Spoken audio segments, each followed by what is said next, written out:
Prepare करके रखिए सारा, ठीक है।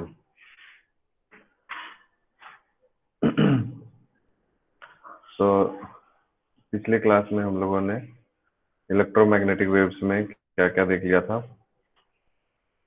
डिस्प्लेसमेंट करंट के बारे में हम लोग थोड़ा बहुत देखे थे, वैसे ये इस बार सिलेबस में तो नहीं है, ठीक है। तो उसके बाद फिर हम लोगों ने ये डिस्प्लेसमेंट करंट का ये फॉर्मूला होता है, बट कॉम्पिटिटिव एग्जाम्स में तो आएगा ही आएगा, ठीक है। ये टॉपिक उन सबसे हटा नहीं है, इसलिए उनके लिए है जो आपको पढ़ लेना चाहिए, ठीक है। तो ये displacement current ampere Maxwell law, ampere और मैक्सवेल है ना, दोनों ने मिलके ये फॉर्मूला दिया था। तो IC प्लस ID, IC है कंडक्शन करंट जो यहाँ पर फ्लो हो रहा है, और ID है जो इस दोनों के बीच में फ्लो हो रहा है डिस्प्लेसमेंट गैप में। तो IC प्लस ID, और ID आपका क्या हुआ, एप्सिलॉन नॉट d∅dt, ठीक है। चलिए, अब ये क्वेश्चंस कल आपको मैंने बता दिए थे, चारों इक्वेशन आपको समझ में आ गया था, और इसको याद रखना है इलेक्ट्रिसिटी के लिए गॉस लॉ, एंड मैग्नेटिज्म के लिए फैराडेज लॉ, और एम्पियर्स मैक्सवेल लॉ, ठीक है। ये एग्जांपल सिलेबस में इस बार नहीं है, तो इसको अवॉइड कर दीजिए, नहीं करना है इस बार, ठीक है। उसके बाद हम लोग पढ़ने जा रहे हैं इलेक्ट्रोमैग्नेटिक वेव्स, ठीक है। उसमें भी सोर्सेस ऑफ इलेक्ट्रोमैग्नेटिक वेव्स, ठीक है। आप लोग याद कीजिए, चैप्टर 1 में आपको मैंने बताया था कि जो चार्ज एट रेस्ट होता है, चार्ज अगर रेस्ट में होता है, ठीक है, तो कौन सी फील्ड प्रोवाइड करता था। अगर चार्ज रेस्ट में है तो कौन सी फील्ड प्रोवाइड करता है, बोलिए। इलेक्ट्रोस्टैटिक, इलेक्ट्रिक फील्ड, ठीक है, इलेक्ट्रिक फील्ड प्रोवाइड करता है। और अगर चार्ज मोशन में होता था तो, अगर चार्ज मोशन में होता था तो क्या प्रोवाइड करता है, magnetic field, magnetic field provide करता है, ठीक है, समझ गए। और एक्सेलरेटेड चार्ज अगर है, ठीक है, एक्सेलरेटेड चार्ज, ठीक है, ये सब हम लोग चैप्टर 1 में देख चुके हैं। एक्सेलरेटेड चार्ज क्या प्रोवाइड करता था आपको, electromagnetic, electric field plus magnetic field, और प्लस मैंने बताया था radiates some amount of energy, ठीक है ना, ये बताता है रेडिएट्स एनर्जी, ठीक है। तो चैप्टर 1 में ये था। तो इलेक्ट्रिक फील्ड और मैग्नेटिक फील्ड जब दोनों ही चीजें प्रोवाइड करेगा, तो अगर एक्सेलरेटेड चार्ज है, यानी कि चार्ज जो है वो एक्सेलरेटेड चार्ज का मतलब आप क्या समझ सकते हैं, चार्ज मोशन में है, और एक्सेलरेटेड का मतलब उसकी स्पीड जो है इंक्रीज डिक्रीज हो रही है। तो चार्ज का स्पीड का इंक्रीज डिक्रीज होने का मतलब क्या होता है, चार्ज की स्पीड बढ़ रही है घट रही है, इसका मतलब क्या हुआ, चार्ज का रेट ऑफ फ्लो जो है वो चेंज होगा, समझ गए। रेट ऑफ फ्लो चेंज हो रहा है, तो यानी कि हम लोग ये बोल सकते हैं चार्ज कभी ज्यादा हो रहा है, कभी कम हो रहा है, कभी ज्यादा हो रहा है, कभी कम हो रहा है, ये बोल सकते हैं चेंज होने का मतलब। तो चार्ज का जो मैग्नीट्यूड है ज्यादा कम होता है, और इसको अगर हम लोग रिसेंट टॉपिक से कंपेयर करके देखें तो कहाँ पर ये आपको ऐसा कुछ भी मिलता है, चार्ज ज्यादा हो रहा था कभी कम हो रहा था, किस टॉपिक में हमने ऐसा पढ़ा था, बताइए।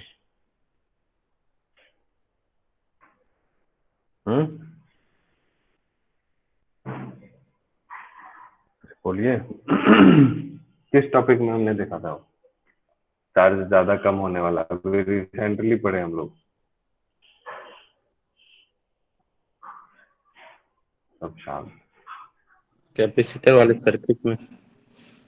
कैपेसिटर वाले सर्किट में भी क्या था, खास करके कैपेसिटर वाले सर्किट में सर कैपेसिटर से चार्ज फ्लो के ट्रांसफर होता है इंडक्टर में।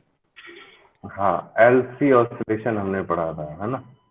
Yes sir. कैपेसिटर वाला चार्ज जो है इंडक्टर में जा रहा था करंट बन के, ठीक है, तो कैपेसिटर पे चार्ज क्या हो रहा था, कभी है ना फुल्ली चार्ज कैपेसिटर था, फिर उस पे हम लोग क्या करते थे, उसको जब इंडक्टर से कनेक्ट करते थे, ठीक है, तो इसमें करंट फ्लो होना शुरू हो जाता था, ठीक है।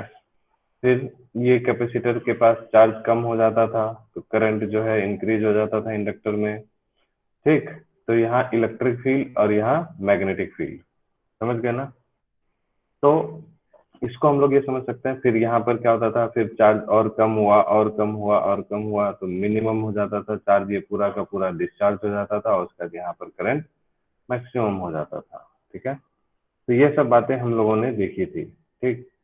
तो एनसीईआरटी में जो ये बात लिखी हुई है कि एक्सेलरेटिंग चार्ज जो है, इतना तो आपको कॉन्सेप्ट समझ में आ गया कि एक्सेलरेटिंग चार्ज जो है वो क्या करेगा, इलेक्ट्रिक फील्ड और मैग्नेटिक फील्ड दोनों ही मतलब प्रोड्यूस करेगा। और इलेक्ट्रिक फील्ड मैग्नेटिक फील्ड दोनों का एक साथ होने की वजह से इसको हम लोग क्या बोलेंगे, इलेक्ट्रोमैग्नेटिक, ठीक है। और एक जो वेव बनेगा उसको हम लोग बोलते हैं इलेक्ट्रोमैग्नेटिक वेव, ठीक है। So what is the source of electromagnetic wave? Source क्या हुआ? Accelerated charge. एक्सिलरेटेड चार्ज, ठीक है। एक्सिलरेटेड चार्ज को अभी जब मैंने आपको बताया चार्ज का कम होना, चार्ज का बढ़ना, ठीक है। तो एलसी ऑसिलेशन में यही चीज होता था, चार्ज बढ़ता था घटता था, बढ़ता था घटता था, ठीक है। उसी को हम लोग एक्सिलरेटेड चार्ज बोल सकते हैं, ठीक है। और एनसीईआरटी ने इसको साफ साफ शब्दों में देखिए यहाँ पर लिखा हुआ है कि an oscillating charge is an example of accelerated charge. समझ में आ गया सबको कि जो चार्ज ऑसिलेट कर रहा है, ठीक है, उनकी ऑसिलेट कर रहा है मतलब क्या हुआ कि उनकी जो, ठीक है, फ्रीक्वेंसी है वो मतलब फ्रीक्वेंसी तो अलग है, फ्रीक्वेंसी ऑफ ऑसिलेशन अलग है, ठीक है। वो ऑसिलेट कर रहा है मीन्स चार्ज इंक्रीज हो रहा है, डिक्रीज हो रहा है, ठीक है। और कभी कैपेसिटर फुल्ली चार्ज था तो चार्ज इंक्रीज था, फिर जब डिस्चार्ज हुआ तो चार्ज डिक्रीज हुआ। तो ऑसिलेटिंग चार्ज को हमने एक्सेलरेटेड चार्ज बोल दिया, ठीक है। एक्सेलरेशन भी तो यही होता है, चेंज इन वेलोसिटी, वेलोसिटी का चेंज मतलब rate of flow of charge, ठीक है। कॉन्सेप्ट समझ में आ रहा है कि नहीं आया? यस ठीक है। तो यहाँ पर ये इसने कह दिया है कि क्या बोलते हैं, the proof of this basic result is beyond the scope of this book, but we can accept it on the basis of rough qualitative reasoning. क्या है कि important result of Maxwell theory that accelerated charge radiate electromagnetic waves, ठीक है। accelerated charge radiate electromagnetic wave and the proof of this is basic is beyond the scope of this book, means इसको हम लोग proof नहीं कर सकते हैं, ठीक है। सो इसके बारे में हम लोग को ज्यादा नहीं पढ़ना है, सिर्फ बस ये जानना है कि ऑसिलेटिंग चार्ज या accelerated charge electromagnetic wave produce करता है। और ये प्रीवियस इसमें कई बार ये क्वेश्चन पूछा हुआ है, what is the source of electromagnetic wave, ठीक है। तो आपको समझ में आ गया यहाँ से, ओके। तो this produces an oscillating electric field in space, ठीक है। ऑसिलेटिंग चार्ज या एक्सेलरेटेड चार्ज क्या करता है, oscillating electric field which produces N oscillating magnetic field. हमने देखा था जो इलेक्ट्रिक फील्ड कैपेसिटर की वजह से है, वो जब डिस्चार्ज हुआ उसी की वजह से करंट हुआ और उसी की वजह से इंडक्टर में मैग्नेटिक फील्ड हुआ, इसलिए हम लोग बोल सकते हैं which produces an oscillating magnetic field, which in turn is a source of oscillating electric field as on so on, as and so on. Means electric field behaves as a source of magnetic field and magnetic field behave as a source of oscillating electric field. बात समझ में आ रही है? मतलब हमने देखा था सीधा सीधा एलसी ऑसिलेशन में कि इलेक्ट्रिक फील्ड जो है उसी की वजह से मैग्नेटिक फील्ड हुआ था। जब मैग्नेटिक फील्ड बहुत ज्यादा मैक्सिमम हो जाता था तो फिर वो अपना करंट लूज करता था, तो फिर से इलेक्ट्रिक फील्ड जनरेट होता था। मीन्स जो मैग्नेटिक फील्ड, जो ऑसिलेटिंग इलेक्ट्रिक फील्ड है वो बिहेव कर रहा है, मैग्नेटिक फील्ड को प्रोड्यूस करने में हेल्प कर रहा है, और मैग्नेटिक फील्ड जो है फिर से इलेक्ट्रिक फील्ड, यानी ये दोनों क्या कर रहे हैं, ऑसिलेटिंग इलेक्ट्रिक फील्ड और मैग्नेटिक फील्ड जनरेट कर रहे हैं, ठीक है। So this oscillating electric and magnetic field thus regenerate each other, ये एक दूसरे को रीजनरेट कर रहे हैं। So to speak as the wave propagate through the space, ठीक है, और इसलिए एक वेव प्रोपगेट होता है स्पेस में, and the frequency of electromagnetic wave naturally equals the frequency of oscillation of the charge, ठीक है। मीन्स चार्ज जिस फ्रीक्वेंसी से ऑसिलेट कर रहा होगा, इंक्रीज डिक्रीज हो रहा होगा, उसी फ्रीक्वेंसी, वही फ्रीक्वेंसी किसकी होगी, इलेक्ट्रोमैग्नेटिक वेव की फ्रीक्वेंसी होगी, ठीक है। The energy associated with the propagating wave comes at the expense of the energy of the source, the accelerated charge, ये तो हमने देख लिया, ठीक है। एनर्जी जो भी होगा चार्ज की एनर्जी से, एक्सेलरेटेड चार्ज की एनर्जी से, है ना, डिपेंड करेगा, ठीक है। From the preceding discussion, it might appear easy to test the prediction that the light is an electromagnetic wave, ठीक है। तो लाइट के बारे में हम लोग जानते हैं, लाइट जो होता है उसमें इलेक्ट्रिक फील्ड और मैग्नेटिक फील्ड दोनों ही ऑसिलेट करते हैं और दोनों एक दूसरे के साथ परपेंडिकुलर डायरेक्शन में होते हैं। तो हम लोग कह सकते हैं कि जो लाइट वेव है, ठीक है, उसमें भी ये भी एक इलेक्ट्रोमैग्नेटिक वेव है, ठीक है। We might think that all we needed to do was to set up an AC circuit in which the current oscillate at the frequency of visible light, ठीक है। तो ये सब तो फिर कुछ नहीं है इसमें। तो Hertz successful experiment test of Maxwell's theory created a sensation and sparked off other important works in this field, ठीक है। जो भी मैक्सवेल ने कहा था, ठीक है, उन मैक्सवेल की जितनी भी थियरीज थी, ठीक है, और मैथमेटिकल कैलकुलेशंस थे, उसको हर्ट्ज ने जो है पूरा एक्सपेरिमेंटली क्या किया, वेरीफाई किया, और उसको लगा कि हाँ इसने जो भी बातें कही है वो बिल्कुल सही है, ठीक है। तो इसके बाद हर्ट्ज के बाद 7 साल के बाद जगदीश चंद्र बोस, ठीक है, कोलकाता में, जो कोलकाता के थे अपने इंडिया के, ठीक है, उन्होंने, है ना, वो सफल हुए किसमें, producing and observing electromagnetic waves of much shorter wavelength, ठीक है। तो उन्होंने जो है प्रेडिक्ट किया और ढूंढ के निकाला कि जो इलेक्ट्रोमैग्नेटिक वेव है उसकी वेवलेंथ जो है 25 mm से लेके 5 mm इतनी छोटी भी हो सकती है, ठीक है, समझ गए। So his experiment like that of hertz was confined to the laboratory, ठीक है। ये लेबोरेटरी तक ही रहा, बाहर एक्सपेरिमेंटली उनको बाहर में वर्क करने को मौका नहीं मिला, ठीक है, तो लैब में ही रह गया उनका, ठीक है। तो at around the same time Guglielmo, ठीक है, ये जो भी है, मार्कोनी के बारे में आप लोग जानते होंगे, जिसने रेडियो की डिस्कवरी करी है, ठीक है, इटली के रहने वाले थे। उन्होंने हर्ट्ज के वर्क को आगे बढ़ाया और succeeded in transmitting electromagnetic waves over the distances of many kilometres, ठीक है। इसका जो रेडियो का डिस्कवरी किया है गुग्लिमो ने, मार्कनी ने, ठीक है, इन्होंने मतलब ये सब जो भी थे हर्ट्ज और मैक्सवेल, इन सब की जो थियरीज थी वो सब तो अपने लैब में ही अपना सारा चीज जो है खत्म कर दिए, अपनी पढ़ाई लिखाई को, और वो कुछ उसका प्रैक्टिकल एप्लीकेशन नहीं कर पाए।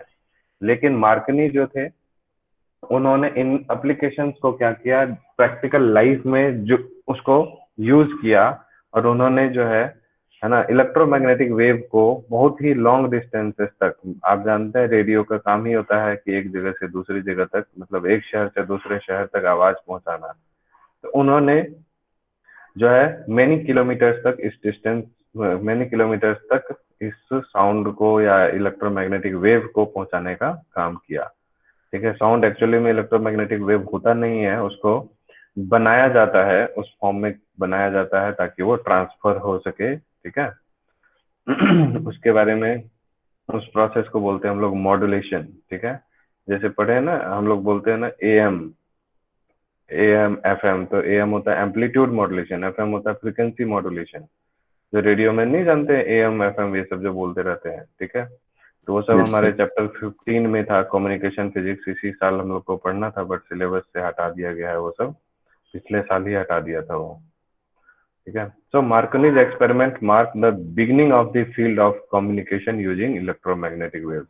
तो उन्होंने स्टार्ट कर दिया कि कम्युनिकेशन हो सकता है यूजिंग इलेक्ट्रोमैग्नेटिक वेव्स एक जगह से दूसरी जगह तक। जैसे आज जो भी चीजें आप देख रहे हैं, रेडियो, टीवी, मोबाइल, ठीक है, ये सब सारा का सारा जो कम्युनिकेशन है ये स्टैब्लिश हो पाया है, ठीक है। जो भी है आपका टीवी में जो सिग्नल कैच करता है, ठीक, वो किससे होता है एसोसिएटेड, वो इलेक्ट्रोमैग्नेटिक वेव से। मोबाइल में जो आप बातों को सुनते हैं, देखते हैं, वो सब इलेक्ट्रोमैग्नेटिक वेव्स है। अभी जैसे मैं आपको पढ़ा रहा हूँ, आप बैठ के वो सुन पा रहे हैं दूर में बैठे हुए भी, ये सब क्या है। अभी जैसे मैं पढ़ा रहा हूँ, कहीं पे भी पूरे वर्ल्ड में कोई भी आदमी इस चीज को अभी सुन सकता था, ठीक है। तो व्हाट इज दिस, यहाँ से क्या होता है, ये जो मैसेज है ये यहाँ से निकलता है, ठीक है, ये in the form of electromagnetic waves ये गया और ये जाके सैटेलाइट पे पहुंचता है। हमारे घर के आसपास के एंटीना से ये सैटेलाइट पे जाता है, ठीक है। और वहाँ जो सैटेलाइट है उसको क्या करता है, फिर से रिसीव करके और फिर ट्रांसमिटिंग जो क्या बोलते हैं, ट्रांसमिटिंग एंटीना के हेल्प से उसको ट्रांसमिट करता है। और इस फ्रिक्वेंसी पे जो भी चीजें, जो भी डिवाइसेस, जैसे आप लोग गूगल मीट में कोड डालते हैं, वो कोड क्या है, वो फ्रिक्वेंसी को मैच कराता है, ठीक है। जैसे गूगल मीट में आपने कोई भी कोड डाला, ठीक, या लिंक को क्लिक किया, तो वो क्या करता है, वो फ्रिक्वेंसी को मैच कराता है, ठीक है, कि इस फ्रिक्वेंसी पे पहले से ऑपरेट कौन हो रहा है। जैसे मेरा डिवाइस है, इस फ्रिक्वेंसी पे ऑपरेट हो रहा है, ठीक है। तो सैटेलाइट से ये सारी इंफॉर्मेशन जो है वो जाती आती रहती है, ठीक है। तो ये जो है मैं इस फ्रिक्वेंसी को ट्रांसमिट कर रहा हूँ, जहां से भी मैं क्लास ले रहा हूँ, इस जगह से ये एक पर्टिकुलर फ्रिक्वेंसी है जो गूगल मीट का कोड है, वो फ्रिक्वेंसी पे वर्क कर रहा है। अब उस फ्रिक्वेंसी को जो जो लोग ट्यूनिंग करेंगे, ठीक है। अभी वो बताया था ना, जैसे आपने क्लिक किया तो वो क्या कर रहे हैं, आपके मोबाइल या आपके लैपटॉप या कंप्यूटर में वो जो है ट्यूनिंग सिस्टम लगा हुआ है, ठीक है, एलसी ऑसिलेशन, एलसी, ठीक है। तो कैपेसिटर को चेंज कर रहा है, कैपेसिटर को चेंज करके वो फ्रिक्वेंसी मैच किया, रेजोनेंट फ्रिक्वेंसी हुआ। अब ये रेजोनेंट फ्रिक्वेंसी जैसे ही मैच करेगा तो जो भी चीज यहाँ पर डिस्प्ले हो रहा है वो आपको दिखना शुरू होगा। और ये सारा का सारा जो प्रोसेस होता है वो सैटेलाइट के हेल्प से होता है। अब सैटेलाइट तक पहुंचता कैसे है, जैसे मैंने यहाँ पर कोई भी चीज को क्लिक किया, ठीक, वो यहाँ मेरे घर के आसपास नियर बाई जो एंटीना होगा वहां पर कैच करेगा, वो कैच करेगा, फिर वो अपने आगे वाले एंटीना पे जाएगा, ठीक है। ये एंटीना जो है रिपीटर्स का काम करते हैं, रिपीट होता है, इंफॉर्मेशन रिपीट होते होते होते वो आगे चलता चला जाता है और सैटेलाइट तक पहुंचता है। और फिर सैटेलाइट से वापस जहां जहां पर उस फ्रिक्वेंसी को ट्यून करने के लिए लोग बैठे होंगे उन सब जगह पे होता है। और ये प्रोसेस होने में कितने दिन लगते हैं, 3 दिन या 4 दिन, ये सारा प्रोसेस होने में कितना दिन लगता है? 1 सेकेंड। बहुत कम था। किसका ये साउंड इस तरह जब हो रहा है तो बंद करो ना माइक, ठीक है। इसमें आपको सेकेंड्स लगते हैं, 1 सेकेंड में, एक फ्रैक्शन ऑफ सेकेंड में वर्क करता है। क्यों? क्योंकि आपको मालूम है कि ये जो है इलेक्ट्रोमैग्नेटिक वेव है और ये जो ट्रेवल करता है किस स्पीड से, स्पीड ऑफ लाइट से। और स्पीड ऑफ लाइट मालूम है कितना होता है, स्पीड ऑफ लाइट कितना 3 होता into है, 10 to 3 the into power ten 8। की पावर 8 8 मीटर पर सेकंड, यानी कि 1 सेकंड में 3 लाख किलोमीटर तक जा सकता है ये, ठीक है। तो आप समझिए, फटाफट जैसे ही हमने क्लिक किया 1 सेकंड में सैटेलाइट, 1 सेकंड से पहले ही बहुत फ्रैक्शन ऑफ सेकंड में सैटेलाइट तक पहुंचा, सैटेलाइट से फिर वापस आया, ठीक है। तो इलेक्ट्रोमैग्नेटिक वेव्स ऐसे ही है, ठीक। आ रही बात समझ में सबको, कोई दिक्कत यहाँ तक? No sir. ठीक है। तो यानी आपको ये समझ में आ गया कि जो भी चीजें आज टेक्नोलॉजिकली वो आगे बढ़ रही है उसमें सबसे बड़ा रोल इलेक्ट्रोमैग्नेटिक वेव का है। और उसको डिस्कवर करने वाले सबसे पहले कौन थे? मार्कनी थे, ठीक है। अब यहाँ पर आगे हम लोग थोड़ा सा बढ़ते हैं। The electric field inside the plates of capacitor is directed perpendicular to the plates, ठीक है। ये आपको कल मैंने बता दिया था, जो प्लेट है, इलेक्ट्रिक फील्ड ऐसे है, ठीक है, मीन्स यहाँ पर पॉजिटिव चार्ज है, ठीक, यहाँ पर नेगेटिव चार्ज है, तो इलेक्ट्रिक फील्ड का डायरेक्शन ऐसे होगा। तो और ये डायरेक्शन आप समझ सकते हैं, जो प्लेट्स है, प्लेट्स के ऊपर में परपेंडिकुलर डायरेक्शन में है, ठीक है। और फिर कल आपको मैंने बताया था कि इसके अकॉर्डिंग जो मैग्नेटिक फील्ड होगा, ये हम लोग इस डायरेक्शन में थंब रखेंगे, तो ऊपर में मैग्नेटिक फील्ड आउटवर्ड होगा और नीचे में इनवर्ड होगा, ठीक है। तो आप देख सकते हैं कि जो मैग्नेटिक फील्ड है वो इलेक्ट्रिक फील्ड के ऊपर में परपेंडिकुलर है। बात समझ में आ गई सबको? So the magnetic field gives, है ना, this gives rise to a via displacement current is along the perimeter of the circle parallel to the capacitor plates, so B and E are perpendicular in this case. This is the general feature, ठीक है। यहाँ से आपको यह समझ में आ गया कि इलेक्ट्रिक फील्ड और मैग्नेटिक फील्ड जो है वो परपेंडिकुलर टू ईच अदर है, ठीक है। अब देखिए, इसको हम लोग क्या करते हैं, मैथमेटिकल फॉर्म में लिखने की कोशिश करते हैं। किसको? किसको? इलेक्ट्रोमैग्नेटिक वेव के डिस्प्लेसमेंट को, ठीक है। तो इलेक्ट्रिक फील्ड का जो है ना फॉर्मेट होगा वो इस तरह से है, इसको ध्यान से समझिएगा, ठीक है। Electric field E x. अब हम लोग ये देखते हैं, पहले इलेक्ट्रिक फील्ड का ग्राफ बनाने की कोशिश करते हैं, ठीक है, समझने के लिए।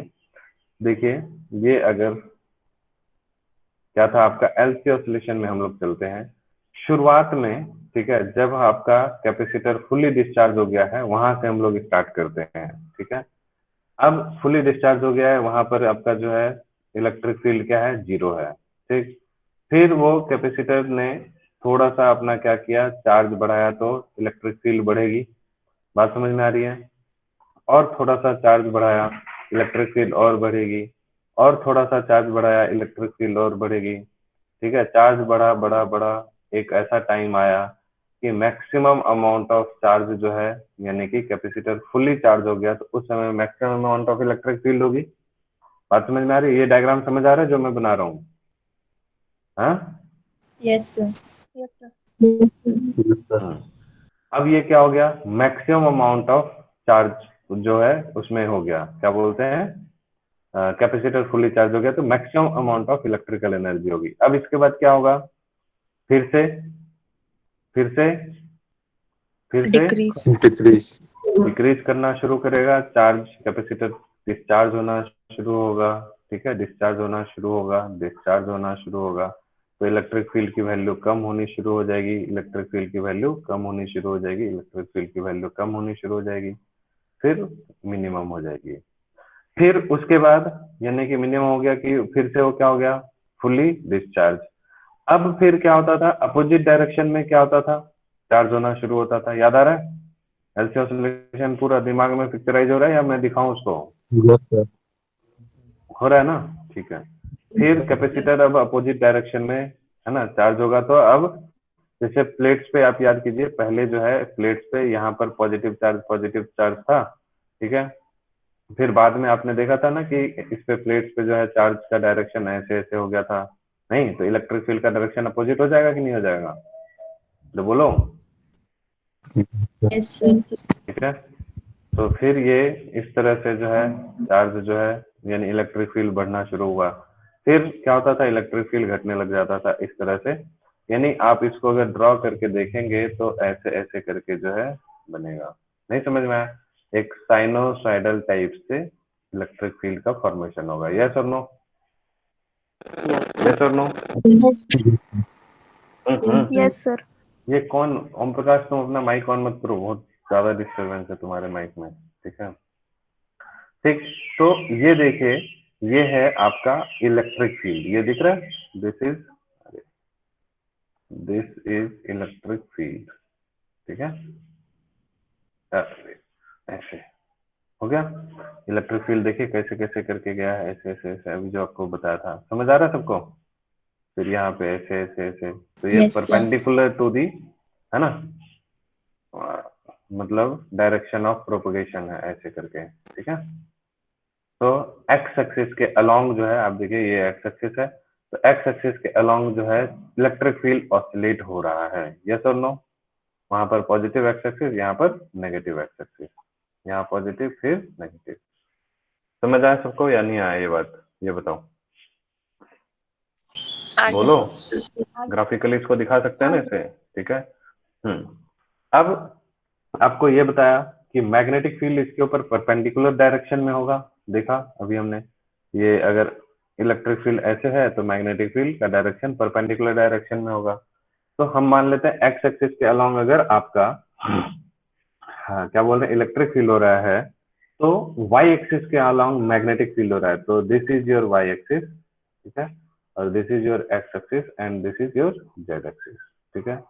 सो वाई एक्सिस के अलोंग जो है क्या हो रहा है magnetic field, so this is Y axis के अलोंग। इसी तरह से पहले मैग्नेटिक फील्ड जैसे इंडक्टर के केस में पहले क्या था, जीरो था मैग्नेटिक फील्ड, फिर बढ़ा बढ़ा बढ़ा बढ़ते चले गया, फिर कम होना शुरू हुआ, कम होना शुरू हुआ, ठीक है। देखिए ये सारा खेल क्या चल रहा है मालूम है, ये इलेक्ट्रोमैग्नेटिक वेव है जिसमें इलेक्ट्रिक फील्ड और मैग्नेटिक फील्ड परपेंडिकुलर है, और इसको हमने रिलेट कर दिया एलसी ऑसिलेशन से, क्योंकि उसमें चार्ज ऑसिलेट हो रहा था, और चार्ज ऑसिलेट हो रहा है मीन्स एक्सिलरेटेड चार्ज है। कॉन्सेप्ट पूरा क्लियर हुआ या नहीं हुआ? नहीं हुआ? हाँ, मैंने बोला कि ये जो आपका ये जो पूरा बन रहा है ये क्या है, इलेक्ट्रोमैग्नेटिक वेव है। इसका सोर्स क्या था, ऑसिलेटिंग एक्सिलरेटेड चार्ज, और एक्सिलरेटेड चार्ज को हमने क्या बोला, ऑसिलेटिंग चार्ज, और ऑसिलेटिंग चार्ज कहाँ पर था, एलसी ऑसिलेशन में। तो एलसी ऑसिलेशन से सारा हम इसको डिराइव करके ये ग्राफ बना लेंगे। एग्रीड और नॉट? हाँ yes sir. Yes, sir. Yes sir. ठीक है। अब देखिए वाई एक्सिस के अलॉन्ग, तो ये इधर इधर की तरफ वाई एक्सिस, तो ये देखिए वाई एक्सिस। ये ग्राफ आपको 2 से 3 बार 4 बार 5 बार प्रैक्टिस करना है ये पूरा, ठीक है। एक बार में नहीं बन पाता है, देख रहे कैसे कैसे करके बना हुआ, ऐसे फिर ये ऐसे जाता है, ऐसे टेढ़ा, ऐसे है ना, ऐसे करके, तो थोड़ा मुश्किल होता है एक बार 2 बार में बनाना, समझ गए। तो ये वाई एक्सिस, फिर ये वाई एक्सिस, ऐसे ऐसे करके, ठीक है। तो ये ग्राफ आप देख लीजिए, इलेक्ट्रिक फील्ड और मैग्नेटिक फील्ड का ग्राफ आपको प्लॉट करना समझ में आया या नहीं आया? आगे. अरे बोलिए। हाँ, तो सब कोई एक साफ सुथरा ग्राफ बना के आज मेरे को व्हाट्सएप पे भेजेंगे, ठीक है, कि ये देखिए मैंने बनाया है, इलेक्ट्रिक फील्ड मैग्नेटिक फील्ड बिल्कुल इस तरह से है। देखते हैं सबसे अच्छा किसका बनता है। ये बहुत ड्रॉ करने के लिए 3 मार्क्स का आता है, इसके साथ में क्वेश्चन वगैरह से और एक क्वेश्चन पूछ देता है, ठीक है, प्रीवियस ईयर में आया हुआ है क्वेश्चन, तो आपको ड्रॉ करने आना चाहिए अच्छे से, नीट एंड क्लीन।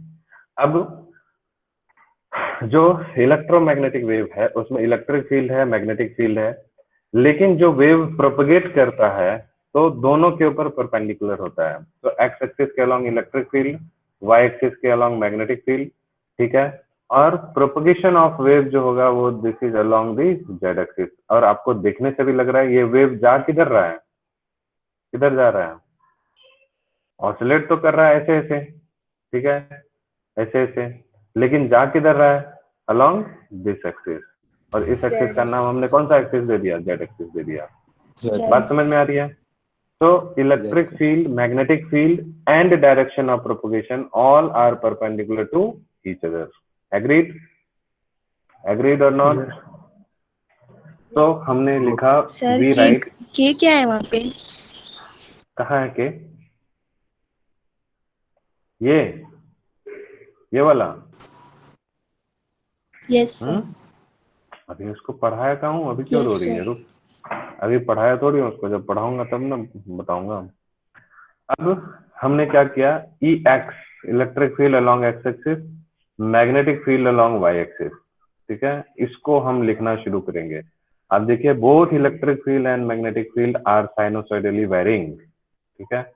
सो जब ये साइनोसॉइडली वेरिंग हो रहा है तो ये वैल्यू कितनी होगी, this one amplitude of electric field and it is denoted as EM, या एनसीईआरटी में पीछे तो हम लोग EM लिखते थे, अब यहाँ पर इस चैप्टर में E नॉट दिया था, हमको भी E नॉट ही लिखना पड़ेगा, यही सब दिक्कत है, समझ गए।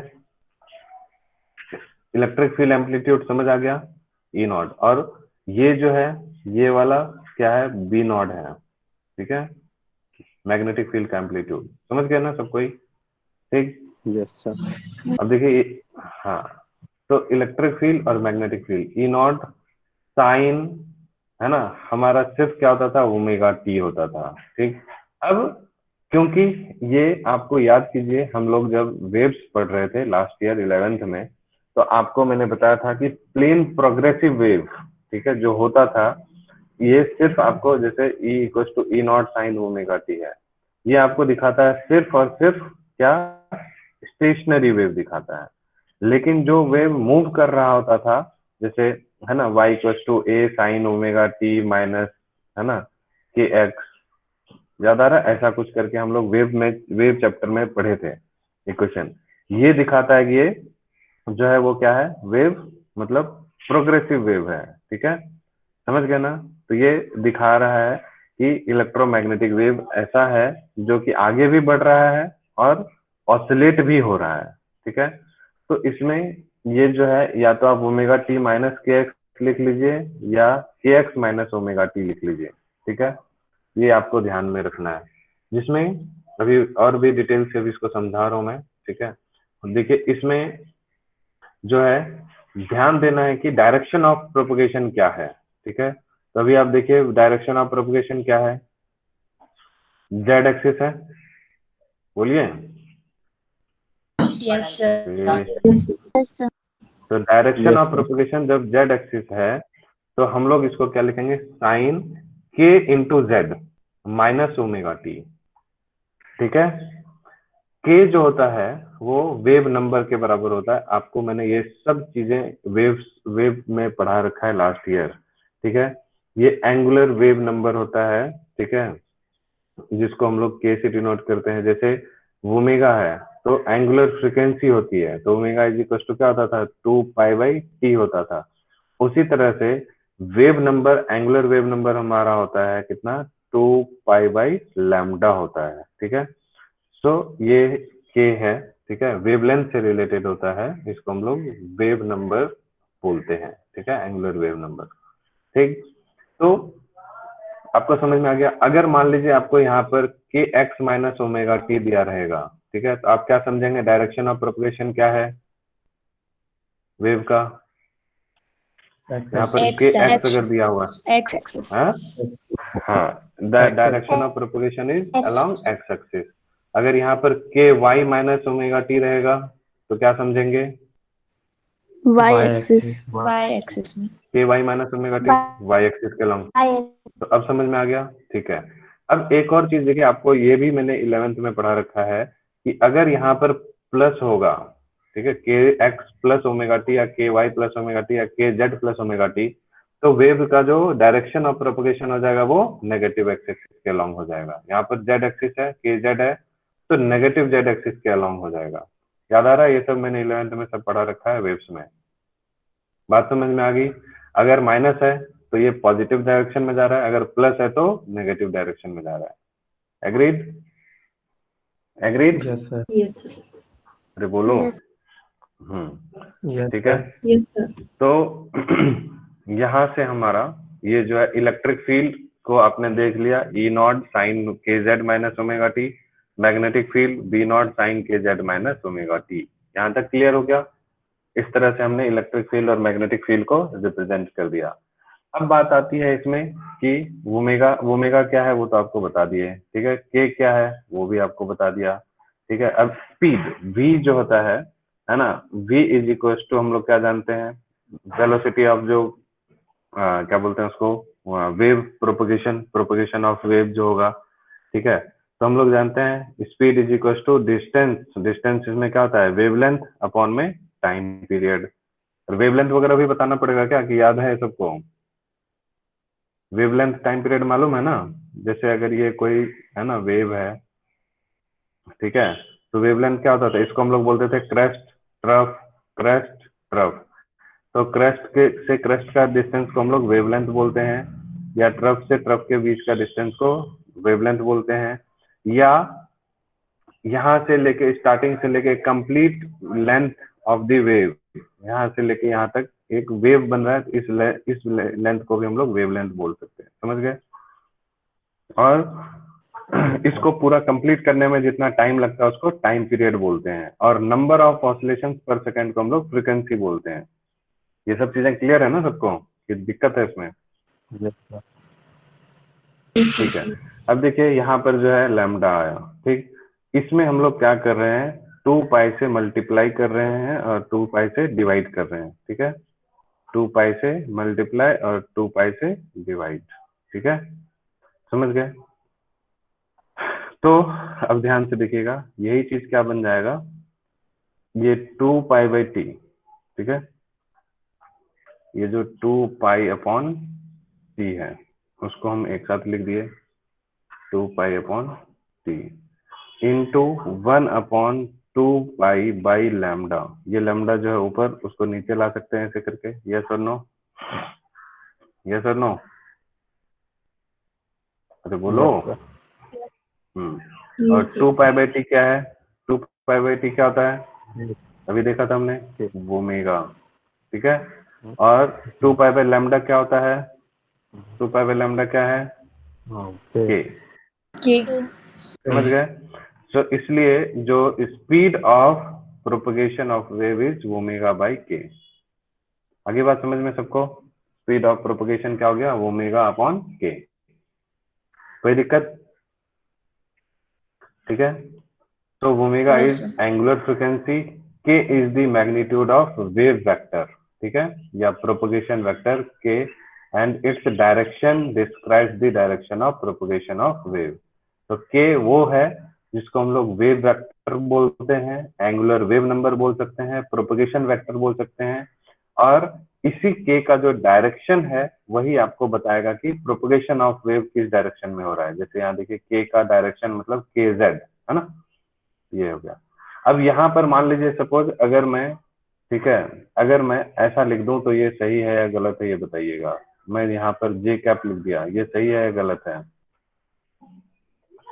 इसी के साथ में मैं इसको ऐसे लिखा हूं, ये सही है या गलत है ये बताइए। जे कैप का मतलब क्या होता है,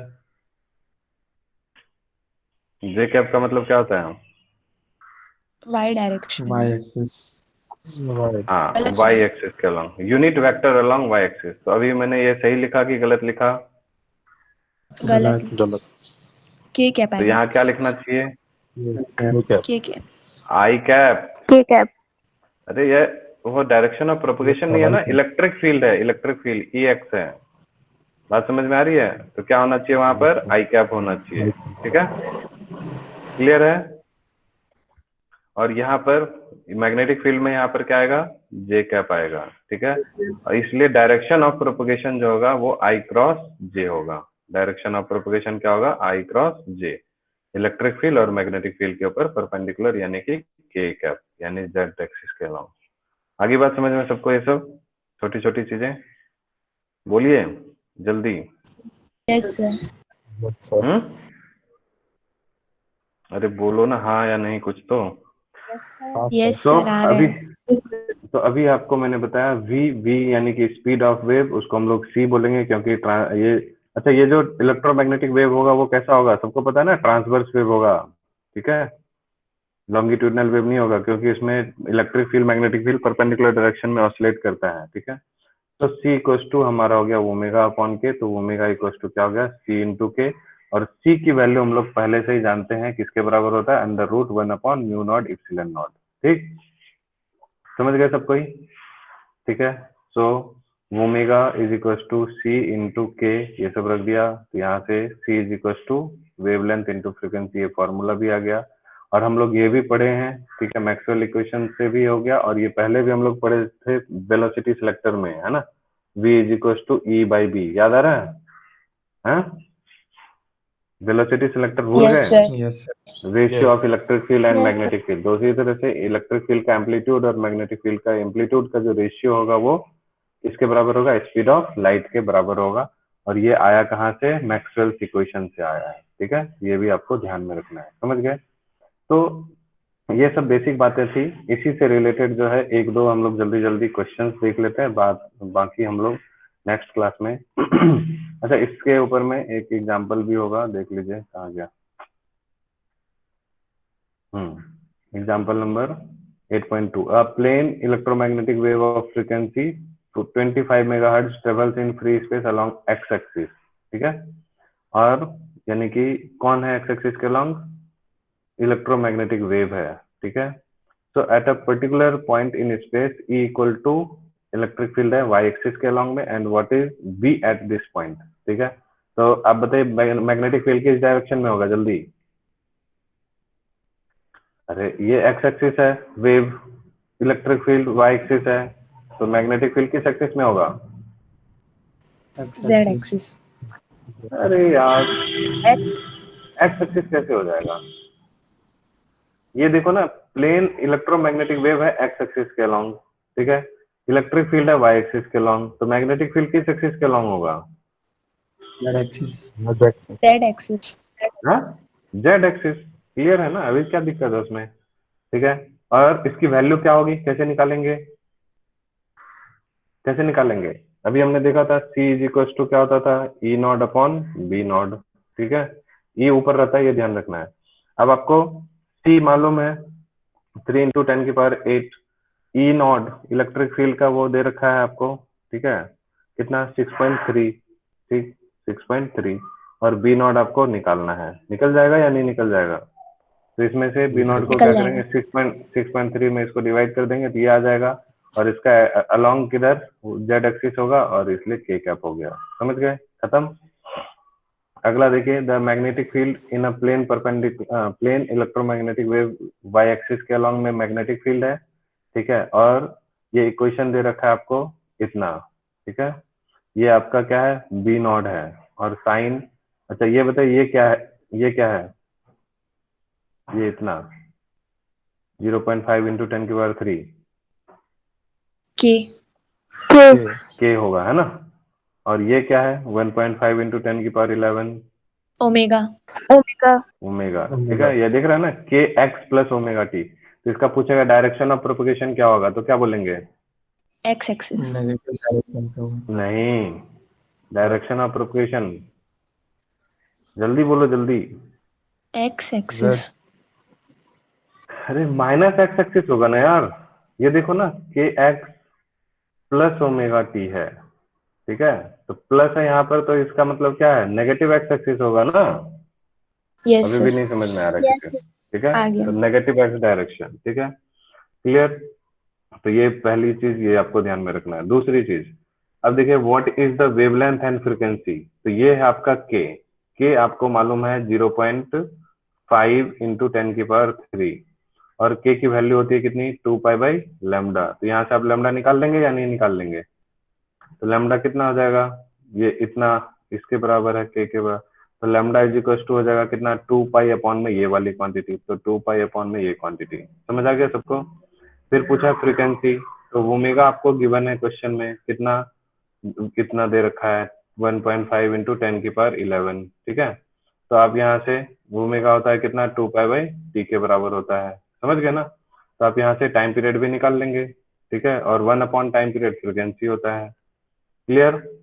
फिर right an expression for the electric field, तो आपको जब ये दे रखा है, क्या बोलते हैं, बी नॉट दे रखा है, ये बी नॉट है, तो उसमें सी से मल्टीप्लाई कर देंगे तो ई नॉट निकल जाएगा। और फिर अब देखिए ये चीजें सेम रहेगी, ठीक है, ये फेज दोनों का सेम रहता है, इलेक्ट्रिक फील्ड और मैग्नेटिक फील्ड का। तो बी नॉट आपका वहां से निकल जाएगा सॉल्व करके, ठीक है। B naught sorry E naught, क्योंकि बी नॉट दिया हुआ है ना आपको, ये बी नॉट है, इसमें सी से मल्टीप्लाई कर देंगे तो ई नॉट निकल जाएगा। तो ई नॉट आ गया हमारा कितना, 6 इंटू 10⁻1 यानी 60 आ रहा है। साइन और अंदर वाली चीज एज इट इज रहेगी, ये देखिए, ठीक है, ऐसे समझ आ गया सबको कि नहीं आया। आ गया। ठीक है, इसी बेस पे आपको एक्सरसाइज में आज ही जाके क्वेश्चन करना है, ठीक है। और क्वेश्चन नंबर जैसे आपको क्या करना है, 11 होमवर्क में लिख लीजिए, सब क्वेश्चन नंबर 11 है, ठीक है। थोड़ा बहुत आपको 10 भी है, उसके बाद फिर आपको यहाँ से 8 भी है, ठीक है। तो ये सब 8, 10, 11 ये ट्राई कीजिएगा आप लोग खुद से, ठीक है, समझ गए कि नहीं। क्वेश्चन नंबर 1 और 2 यस छोड़ सर। देना है, 2 नहीं आएगा, ठीक है। ये सब आप चाहे तो 3 वाला छोड़ दीजिएगा, ये सब छोड़ दीजिए, अभी आगे कर लेंगे, ठीक है। चलिए ठीक है, इसको आप लोग करिएगा, थैंक यू, जा सकते हैं आप लोग।